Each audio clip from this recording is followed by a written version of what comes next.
you can still hear me now. And the first couple of games, what we're going to look at is isolated pawn positions, as we'll soon see very quickly. And isolated pawn positions where white has a very thematic move, d5, to create a great initiative. And this game here is a game between Kramnik and Anand. This is a really good game. These guys played, when I was searching for them on the database, they've played numerous times before. I thought I'd go from the start of this game quite quickly because the opening might be of interest to some of you. We will go through the moves at quite a speed though. Black playing the Queen's Gambit accepted, and a number of ways to play against this, but the way that white plays here, well, basically it inspired me to play in the same manner after I saw this game, and this is the setup I always play as white.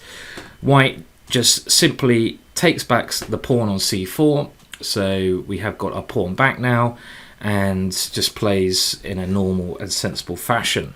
So c5, castles, a6, black preparing to go b5 in some positions. This is where black gets his counterplay. And the bishop goes to b7, striking across the board.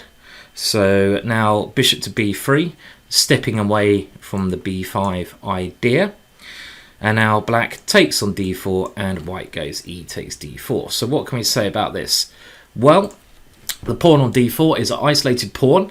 So this is an isolated pawn position. And generally, I mean, a quick rule if you ever get an isolated pawn position, what you want to be doing if you have the isolated pawn is keep pieces on the board and try to attack. And if you're playing against the isolated pawn, as black is here, you want to swap pieces off the board, or some pieces, try to keep the rooks on the board and pressurize the isolated pawn on d4. Because normally this isolated pawn is a very good base for an attack, as we will see in this game, and it can also be used in a very aggressive and violent fashion, as we'll see later on.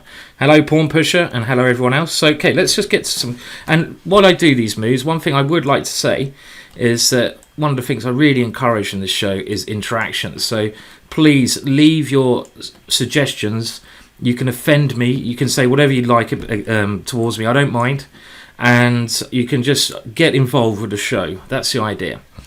And we're going to get to a position quite soon. So okay, so this is now after b5 a very standard position, and already now that white has connected the rooks, it's time to think of a plan here. So question number one, what is a good plan for white? So there's a number of good ideas here for white. I mean, generally, you know, once the opening's over, that's when you have to think of a plan. And all my lessons are really about aggressive play and attacking play. That's what I want to try to help you improve. And this is kind of a normalish position here, where the opening is now over and we're getting to the middle game stage. So it's really time to think of a plan. And like I said with the isolated pawn, you normally try to aim to attack your opponent's king when you have the isolated pawn, as white does here. So try to think how you can gain an attack against black's king, which is black's weak square. Don't just tell me one move, because one move is not going to be good enough. Try to tell me a couple of moves to generate an attack, or maybe you want to put your pieces on best squares first. So come on guys, this typical isolated pawn position, how do we generate an attack? Okay, well, Boert is saying knight to e5 and push the f pawn. Okay, interesting idea, Boert. I've never considered that idea in this position before. Knight to e5 is, or this type of structure, should I say? Knight to e5 is a very good idea. Your knight is very well placed on e5. I think you have to be a little bit careful, maybe pushing your f pawn. Even if you get it to f5, are you really doing much with the pawn on f5? I'm not sure you are. And also, you know, your d4 pawn, your isolated pawn, could become weak at some moment. So I don't think pushing the f pawn is the correct plan.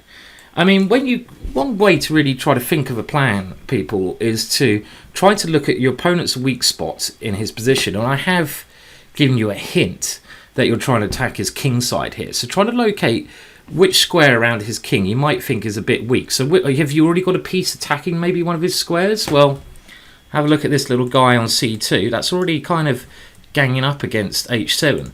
And trying to just think how you can maybe bring more pieces around to attack the weaknesses.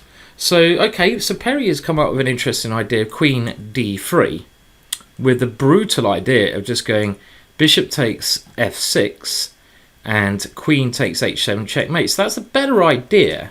I like that. It's not the best idea here because your queen on d3 is alright, but I think black would stop that, let's say queen d3, simply with g6. And then maybe your queen, it's not really near enough to the black king. You need to sort of snake it around towards the black king. So anyone else? Come on, guys, let's hear your suggestion. Do we have anyone apart from guys watching this? Maybe it's only guys today. But okay, Tau Phoenix, very good. So Tau Phoenix has hit the nail on the head. Very good plan, Tau Phoenix. And this is a common attacking plan for the isolated pawn. We have located that h7 is weak. We need to get our queen to attack h7, and it's much better to bring it to the area of the board where the action is going to happen. If we could bring it over to h4, it's getting that little bit nearer to opponent's king, so it's better placed on h4 than it is on d3. So indeed, queen to f4 is the move that Kramnik played. Very good move. And you see we can find these lines by logical and straightforward thought. So well done, Tau Phoenix. That is good stuff. Congratulations. You win a pat on the back. There you go. There's my imaginary pat on the back.